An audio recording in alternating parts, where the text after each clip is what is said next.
Hi, this is Brian Pash, and in this podcast, we're going to be giving some tips to business owners to know whether or not their Google Analytics account is configured properly.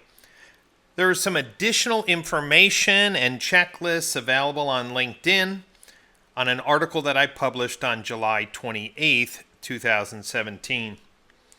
Over the years, I've written dozens of articles making the case why business owners should be using Google Analytics. It's free and it provides a third-party reference to the marketing reports that a business owner gets from their social media agency, their Google AdWords agency, their email marketing vendors. Everyone has their own view of what their product generated as far as visitors to the dealer's website, but unless you have a third-party way to validate them, well, you really are flying blind and having to absolutely trust that your vendor partners wouldn't skew the data. So I've created a checklist. I'm going to go through the checklist and explain it. And again, this checklist is available on my LinkedIn post, and a link is provided in the description of this podcast. The first thing we need to do is make sure that Google Analytics is installed on all website pages, including mobile website pages. Some of you still have two separate websites for desktop and mobile. You've seen the M. or another version of the website, even maybe as a subdomain, to handle different types of traffic. Now, today, most dealers are using responsive websites, so that's not an issue. So how do you know if all of the website pages are properly tagged? There's a free tool called gachecker.com. That's gachecker.com. And you can go ahead and put in your website URL, and it will tell you if Google Analytics is installed properly. Number 2 on our checklist, test your login and make sure it's still working. There are many times where I'm talking to a business owner and I say, hey, do you have access to Google Analytics? And they say, yeah, I do. And then when they try to log in, it doesn't work. Please make sure that the proper rights have been assigned for you to access your Google Analytics account. And when you create a login for your Google properties, please do not use personal email addresses. Why? Because if you use a personal address to set up Google Analytics and you leave the company, then, well, it kind of leaves everyone hanging because you're not going to give out the password to your personal Google account. So make sure that all logins to Google Analytics are using company email addresses and not personal ones. Step number 3, make sure that AdWords is connected to Analytics. Of course, that is a requirement only for people who are using Google AdWords, but the majority of auto dealers do use Google AdWords through an agency partner. Larger dealer groups will do it internally, but Google absolutely recommends that Google Analytics and Google AdWords accounts are connected. Why? Well, it allows you to analyze the quality of the paid traffic that comes to your website. Now, there are some agencies that by default do not connect AdWords and Analytics, so you just have to be persistent. If they push back and say, no, by connecting AdWords and Analytics, I'm going to be giving away proprietary data, you're just going to have to call the bullshit card on that one. That is absolutely not true. The data that is shared with Google Analytics is non-proprietary. It just basically shows the campaign structures and the campaign performance. Number 4 on our checklist is to make sure you have Google Tag Manager installed. Again, GA Checker will tell you actually how many Google Tag Manager containers are on your website. We recommend that you don't have more than 2. We've seen sites with 6 or 7, and when you have that many Tag Manager containers, they normally start stepping on each other. But you need to make sure that you have access to the Google Tag Manager container. Why? Well, you want to make sure what's installed in the container, meaning you may have hired a bot detection company, and then when you cancel them, you may not have gone back into the Google Tag Manager container to remove their code. Maybe you installed a custom analytics package and then stopped using it. Again, you need to be able to go into your Tag Manager container and inspect what's installed. The fifth step is to embrace tracking consumer engagement on your website and use Google Tag Manager to create events in Google Analytics for the actions that consumers take on your website. What are some of those actions? Did they play a video? Did they look at photos? Did they click on a trade-in button? Did they download a Carfax report? Dealers need to inspect the quality of all their traffic, just not conversions. Less than 5% of total dealership website traffic converts to a lead. Dealers need to inspect the 100% of the traffic that they're paying for, earning, or owning to really make smarter marketing decisions. So please work with a company that can create automotive-specific Tag Manager scripts to track engagement on their website. Of course, VistaDash is offering this service to dealers because they have vast experience in creating Tag Manager containers for automotive website platforms, and you can learn more about that at www.vistadash.com. Number 6 on our 10-itemed checklist is make sure you have your retargeting pixels set up in your Google Tag Manager container. Retargeting includes AdWords, Facebook, Twitter.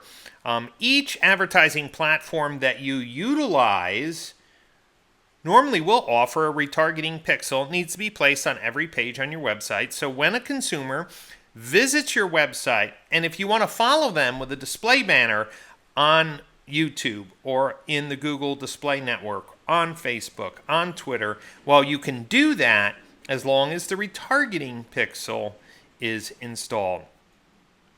Step number 7, install any third-party software tools in the GTM container. I'm not a fan of installing third-party tools in any hard-coded sections of your website. It's very difficult to troubleshoot and very difficult to undo over time. So if you're using a third-party bot detection, if you're using a third-party cookie tracking system, if you're using a third-party analytics platform, make sure that they're all properly installed in the GTM container. And after everything is installed, please make sure that all of the events and actions that are supposed to be happening in GA are happening because sometimes these programs can step on each other. Also, the reason why you need to be able to put your third-party software in the Tag Manager container, if your page load times start getting too high, you may need to do some A/B testing to see which third-party tools are creating a drag on page load times.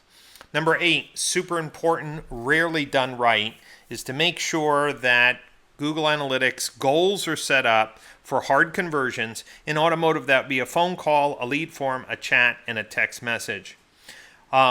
Google Analytics, on the most part, across the dealer network, has a goal set up for lead forms. Often the lead form goals stop working because it was set up for one website platform, and then the dealer changed website platforms and no one updated the goal. But in order to get integrated phone tracking conversion in the GA, you need to work with some smart partners like Call Review and CarWars who support Google events on a phone call conversion.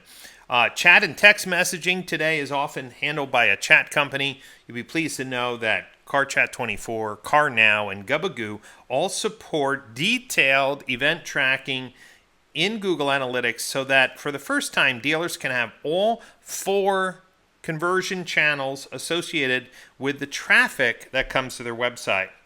Okay, there's 2 more left on our checklist to answer the question, is Google Analytics set up properly? Number 9 is, did you create goals other than just conversion goals to track important metrics on your website? If you have very trustworthy advertising partners and you've vetted the quality of the strategies that you're paying for, maybe setting a goal for time on site could be helpful, especially for companies that are trying to promote more video views.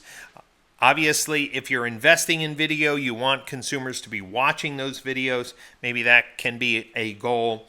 The number of pages viewed. Obviously, it's hard to know the intent of a consumer if they only visit one page and leave. That's why you need engagement tracking to see what they did on that page. But there's also some times where, setting a goal, if somebody looked at 5 or more pages, would be valuable to set. So make sure that the goals that you believe are important, maybe a visit to an hours and directions page, are set up properly. So in addition to the 4 hard conversion goals, you have some other insights into your marketing channels. And then lastly, for e-commerce websites, install the advertising conversion pixel on the proper order confirmation page. For dealers who have a parts site or some type of e-commerce site for accessories, it's very important that you make sure that when a purchase is made, Google Analytics and Google AdWords and other software advertising platforms know that a conversion was made. In the auto dealer world, that conversion pixel normally is placed on the thank you page after a lead is submitted because there's no purchase online. But remember that if you are selling things online, you would definitely want to know which ad sources actually triggered a completed sale. It's very important that business owners who are listening to today's podcast don't get discouraged when they first look at Google Analytics. I would say 9 out of 10 dealers' analytics account that I look at are not set up properly. The goals are not firing. Events have not been created to track the click actions that our consumers are doing. And if you get some pushback from the vendors that you use, just put them on notice that you expect them to support your ability to inspect all website data through Google Analytics. How much time would it take for someone to go through this checklist? Well, listen, aside from creating the events in the Google Tag Manager container, which requires a special skill, we're not talking about weeks, we're talking about days. Working with marketing partners to make sure events are triggering and goals are set. It's not a 1-hour project, but it's surely not a 6-month project. In a few weeks, anyone who wants to clean up their analytics can, and if their marketing partners don't provide transparency, then switch platforms. If your chat company doesn't want to throw events in Google Analytics to show if the chat was for sales or service or parts or just business, then get another chat company. If you're not tracking phone call conversions, the number one channel that people convert with, well, shame on you, and work with a company that supports dynamic number insertion and Google Analytics events when a call is made. At the end of the day, dealers should be able to go into Google Analytics and have a clear marketing report that shows how much they spent on each campaign, how many web forms came in, how many phone calls, how many chats, how many text messages, so that the total conversions can be recorded. And then the next step would be to break out those conversions by business unit, how many were for sales, how many were for service, and how many were just calling the dealership. I've written about that conversation, and we'll include that in a future podcast, which is talking about moving from conversion or lead tracking to outcome tracking. If you've enjoyed this conversation on Google Analytics configuration, I want to encourage you to consider attending the 2017 Automotive Analytics and Attribution Summit, which is going to be held at the beautiful Boca Raton Resort in Florida, November 8th and 9th. The conference is dedicated to helping dealers properly manage their data, inspect their marketing data, and to build more robust models to know which marketing channels are the most effective to influence consumers to reach their business goals. Thank you for taking your time to listen to this podcast. Please bookmark the podcast page and share it with your colleagues who you believe would benefit from regular coaching and advice on automotive digital marketing.